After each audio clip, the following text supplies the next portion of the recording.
Bonjour. Aujourd'hui, nous sommes dans l'Évangile de Matthieu, chapitre 6, et notre thème, dans le lieu secret, dans un instant.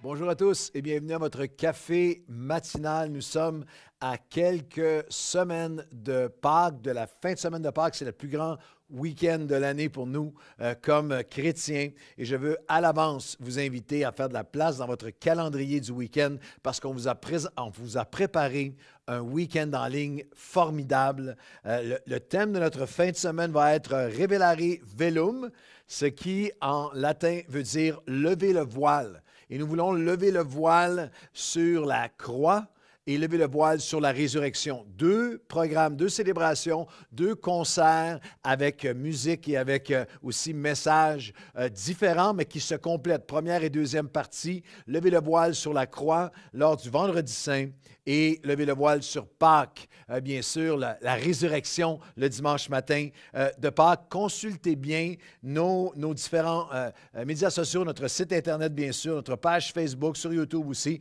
Vous allez avoir les différentes heures. Il y a 7 représentations pendant tout le week-end. Ça va être, si vous avez aimé notre spectacle, le concert de Noël, vous allez avoir le même effet, c'est la même envergure, célébration avec toute une atmosphère, décors, musiciens spéciaux, invités spéciaux également avec toute la dimension musicale. Dimension aussi le Vendredi Saint de prendre la communion ensemble. Toute l'équipe de Nouvelle Vie Worship va être là, plus Jean-Daniel Labrie, plus Jean-Jean bien sûr, qui va être là avec nous aussi en musique. Il va y avoir un 15 minutes à chacune des représentations, un pré-show de 15 minutes, un pré-concert de 15 minutes avec prix, tirage et animation. Et le message, on est partenaires ensemble, partagez ça avec tous vos amis. Il y a plein de gens qui c'est un peu dans leur ADN collectif québécois et francophone d'avoir une attirance, d'avoir un intérêt pour le week-end de Pâques qui n'est même pas là le reste de l'année. Alors partagez ça avec tous vos amis. Moi, je prépare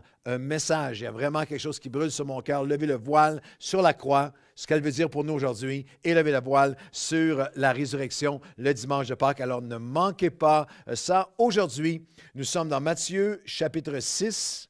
Et dans Matthieu chapitre 6, Jésus nous enseigne sur l'importance du lieu secret et de 3 pratiques spirituelles dans le lieu secret.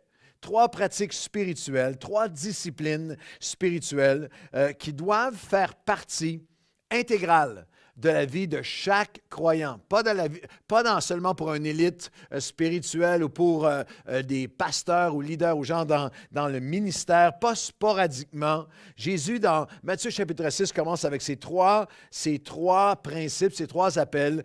Il dit, dans le lieu secret, quand tu donnes, quand tu pries, et quand tu jeûnes.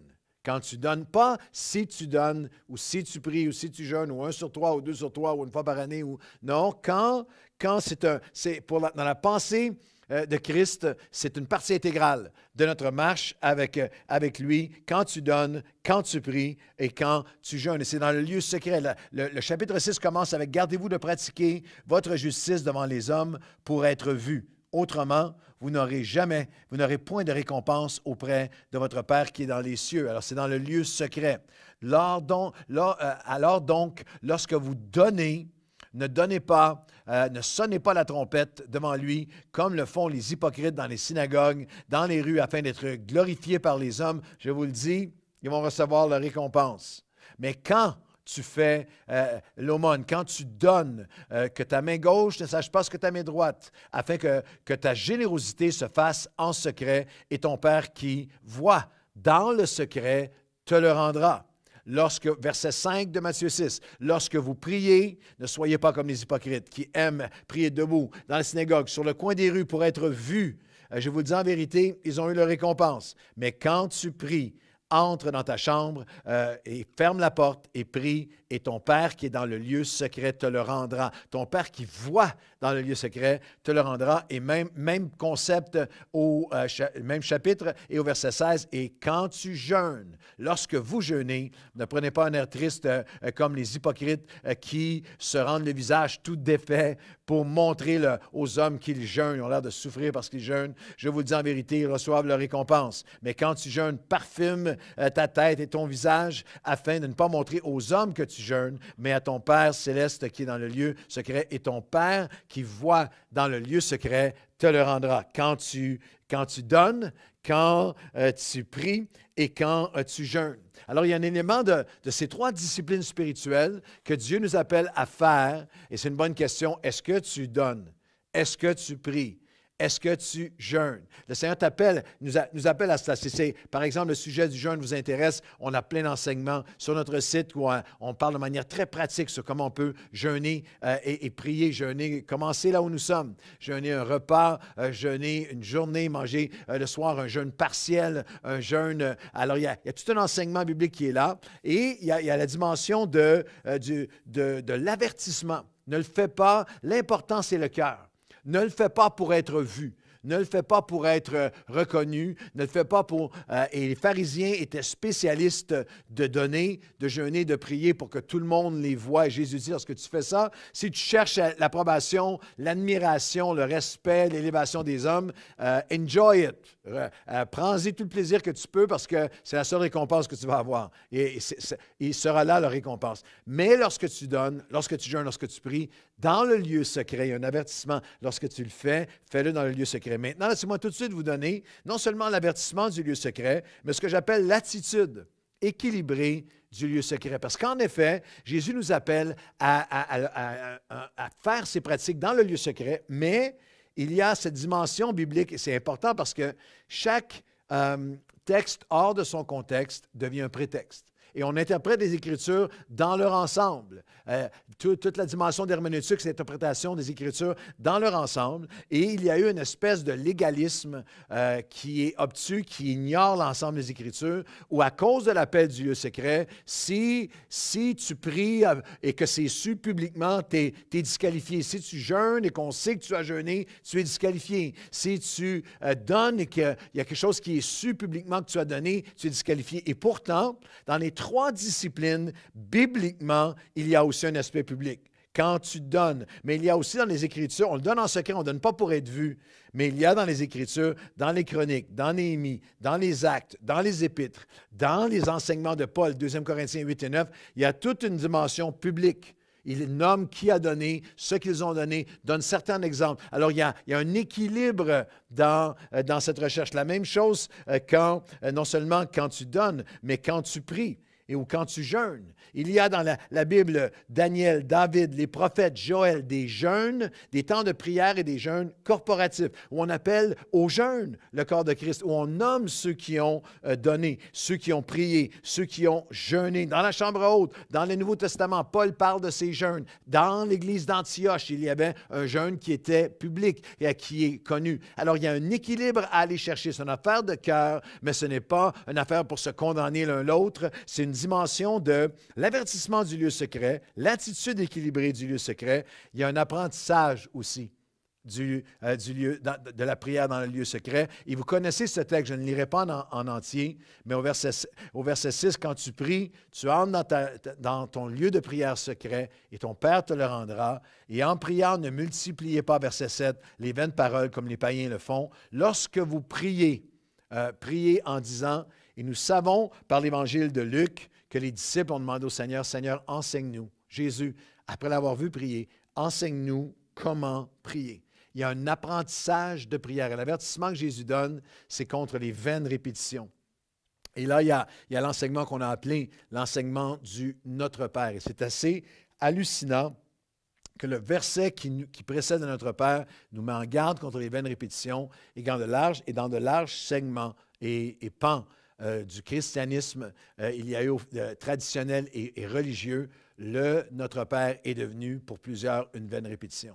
Alors, et avant qu'on jette la pierre à nos amis catholiques ou autres, laissez-moi dire à chacun aujourd'hui, le cœur de la prière dans le lieu secret, il y a un apprentissage qui doit être fait d'un cœur qui s'ouvre à Dieu.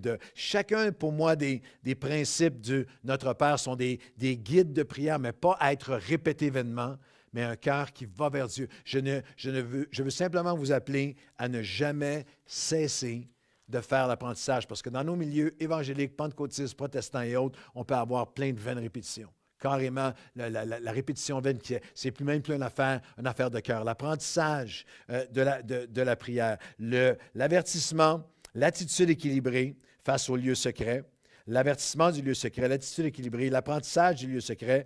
Il y a un appel spécifique aussi dans le lieu secret. Tout de suite après l'enseignement du Notre Père, il dira, tout de suite après, c'est à toi qu'appartient le règne, la puissance et la gloire, au siècle des siècles, verset 14, si vous pardonnez aux hommes leurs offenses, votre Père céleste vous pardonnera aussi. Mais si vous ne pardonnez pas aux hommes, votre Père ne vous pardonnera pas non plus vos offenses. Il y a plein de choses qu'il faut se rappeler dans le lieu secret. Puis une des choses qu'il faut se rappeler, c'est le pardon dans le lieu secret. Une application spécifique. Il y a tout cet enseignement du lieu secret, mais il y a une chose qui doit prendre place dans le secret de nos cœurs devant Dieu, c'est la dimension de pardon, la dimension de relâche-les et c'est toi qui seras libre. La dimension de tout le reste de la prière, tout le reste des pratiques spirituelles deviennent sans valeur s'il y a un cœur qui est dans l'amertume. C'est un cœur qui a refusé de pardonner, comme si le ciel se fermait sur toi. Mais si vous ne pardonnez pas au Père, le Père céleste ne pardonnera pas non plus vos offenses. On ne parle pas ici de sotériologie, on ne parle pas de perte du salut, mais on parle d'un ciel qui se ferme par le non-pardon. Alors, il y a vraiment cette dimension, Matthieu chapitre 6, dans le lieu secret, l'avertissement, l'attitude équilibrée, l'apprentissage, l'appel spécifique qui accompagne le lieu secret. Et je vais terminer avec ce que j'appelle, toujours Matthieu 6, l'assurance du lieu secret. Il y a une confiance qui est là au verset 27. Qui de vous, par ses inquiétudes, peut ajouter une coudée à la durée de sa vie, verset 31-34 en terminant. Ne vous inquiétez donc pas et ne dites pas que mangerons-nous, que boirons-nous, de quoi serons-nous vêtus, car toutes ces choses, ce sont ceux qui ne connaissent pas Dieu qui en font la recherche principale de leur vie, l'obsession, la focalisation unique de leur vie. Votre Père céleste sait que vous en avez besoin. Cherchez donc premièrement le royaume de Dieu et toutes ces choses vous seront données par-dessus. Ne vous inquiétez donc pas du lendemain, car le lendemain aura soin de lui-même. Quel mot magnifique, quel principe magnifique dans Matthieu 6 qui se termine avec « À chaque jour suffit sa peine ». L'assurance du lieu secret. L'assurance qui nous permet de transcender l'inquiétude pour toutes les choses normales de la vie que Dieu sait que nous avons besoin. L'assurance qui, je dirais de cette façon, c'est dans le lieu secret, c'est la recherche qui détermine le repos. Cherchez d'abord le royaume de Dieu et toutes les autres choses vous seront données par la suite. Ne vous inquiétez pas 4 fois consécutivement, tout au long, qui couvre chaque, vous lirez Matthieu 6, c'est magnifique, qui couvre chaque sphère de nos vies. Alors, si vous voulez, on prie ensemble aujourd'hui dans le lieu secret, là où vous êtes. Seigneur, dans le lieu secret, j'entends cet avertissement. Sonde-moi, ô Dieu, garde-moi de donner, de prier, de jeûner pour être vu. Seigneur, c'est dans le lieu secret que ça prend place. Et oui, je vais prier avec ton Église, je vais prier avec ton peuple, je vais répondre à des appels corporatifs, le corps de Christ ensemble pour prier, pour jeûner, pour donner, oui.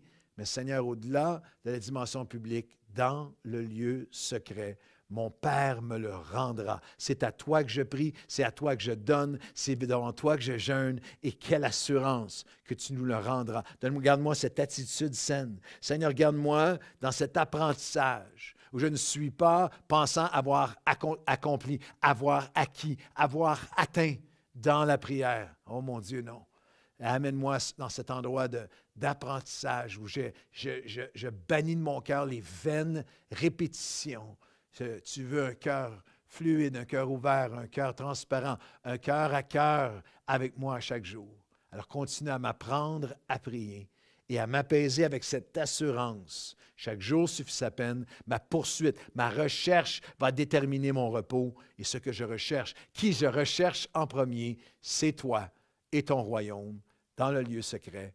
Au nom de Jésus, Amen et Amen. Bonne journée à tous.